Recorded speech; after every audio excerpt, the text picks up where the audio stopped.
కిరణ్ రాయల్పై ఆరోపణలు చేసిన లక్ష్మీరెడ్డిని చీటింగ్ కేసులో అదుపులోకి తీసుకున్న పోలీసులు వైద్య పరీక్షల అనంతరం ఆమెను తిరుపతి కోర్టులో హాజరుపరిచారు. ఆమెపై ట్రాన్సిస్టివ్ అరెస్టు వారెంట్ ఉండటంతో జైపూర్ పోలీసులకు అప్పగించాలని జడ్జి ఆదేశాలు జారీ చేశారు. అయితే లక్ష్మి ప్రాణహాని ఉందని తెలపడంతో భక్తులు సభ్యులు తోడుగా తీసుకువెళ్లేందుకు కోర్టు అనుమతి ఇచ్చింది.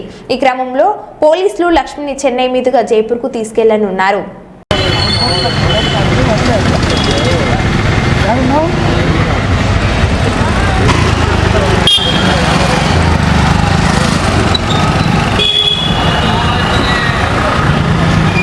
జైపూర్ రాష్ట్రంలో చందావాజీ రూరల్ పోలీస్ స్టేషన్లో నమోదైనటువంటి 2021 నమోదైన క్రైమ్ నెంబరు 417/2021 కేసులో ఈరోజు జైపూర్ పోలీసులు వచ్చి టి లక్ష్మి గారిని అరెస్ట్ చేయడం జరిగింది.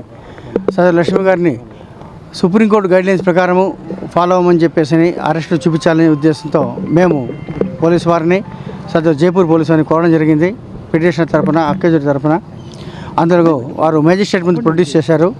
మేజిస్ట్రేట్ గారు కూడా ట్రాన్సిట్ వారెంట్ ఉన్నది కాబట్టి అనుమతిస్తూ ఆవిడకు థ్రెట్ ఉంది కాబట్టి ఆవిడంటే థ్రెట్ ఉంది చెప్పి జడ్జి గారికి చెప్పుకున్నారు. కాబట్టి దాన్ని దృష్టిలో పెట్టుకుని ఆవిడతో పాటు ఆవిడ అబ్బాయిని వాళ్ళ బంధువులు ఎవరైనా అకంపెనీ అవ్వమన్నారు జైపూర్ వరకు. జైపూర్లో మన హైకోర్టు అడ్వకేట్ బాలా గారు జైపూర్లో అడ్వకేట్ ఎంగేజ్ చేశారు. సో ఇది బెయిలబుల్ అఫెన్సే. జైపూర్ కోర్టు ప్రొడ్యూస్ చేసినా కూడా బెయిల్ వచ్చేసే వ్యవహారమే కాబట్టి ఇప్పుడు తిరుపతి కోర్టు వ్యవహారం ఇక్కడితో ముగిసింది. నిందితురాలు అని చెప్పి వాళ్ళు చెప్తున్నారు. వాళ్ళు చెప్పిన కాపీల్లో హిందీలో ఉంది. అది మామూలుగా గైడ్లైన్స్ ప్రకారం ఇంగ్లీష్లో ట్రాన్స్లేషన్ కాపీ ఇవ్వాలి. సరే, అందుకు డిలే అయింది. ఆ ట్రాన్స్లేషన్ కాపీ లేనందువల్ల ఉదయం నుండి నేను కోరుకున్నది అదే. ట్రాన్స్లేషన్ కాపీ సర్వ్ చేయట్లేదు, ఏ కేసు తెలియట్లేదు, ఆ లాంగ్వేజ్ రాదు మాకు అంటే ఇప్పుడు జడ్జి గారు కూడా అదే మాట చెప్పారు. అదే ట్రాన్స్లేట్ కాపీ కోసం వాళ్ళు ఇప్పుడు ప్రయత్నిస్తున్నారు. హిందీ నుండి ఇంగ్లీష్ ట్రాన్స్లేషన్ కాపీ ప్రొడ్యూస్ చేసిన తర్వాత ఆవిడని జైపూర్ తీసుకెళ్తారు. ఆవిడతో పాటు వాళ్ళ అబ్బాయి కూడా ఉంటారు. వాళ్ళు చెప్పడం అంటే ఈవిడ దగ్గర నుండి 2 లక్షల రూపాయలు వేరే అకౌంట్కు ట్రాన్స్ఫర్ అయింది. వేరే వాళ్ళ దగ్గరికి మన తిరుపతి వాళ్ళు తెలిసిన వాళ్ళ దగ్గర ట్రాన్స్ఫర్ అయింది.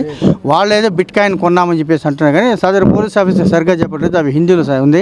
ఎఫ్ఐఆర్ కాపీ ఇంకా ఇప్పటిదాకా ఇవ్వలేదు. ఎఫ్ఐఆర్ కాపీ ఇస్తున్నారు.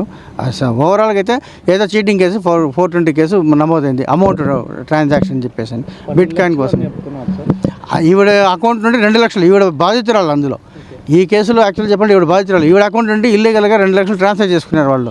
కాకపోతే అప్పుడు ఎందుకు ఏమి విషయాలు పూర్వపరాలు తెలియవు. అది జైపూర్ కోర్టు వ్యవహారము. ఈవిడైతే నిర్దోషిగా బయటకు వస్తున్న నమ్మకం నాకైతే ఉంది.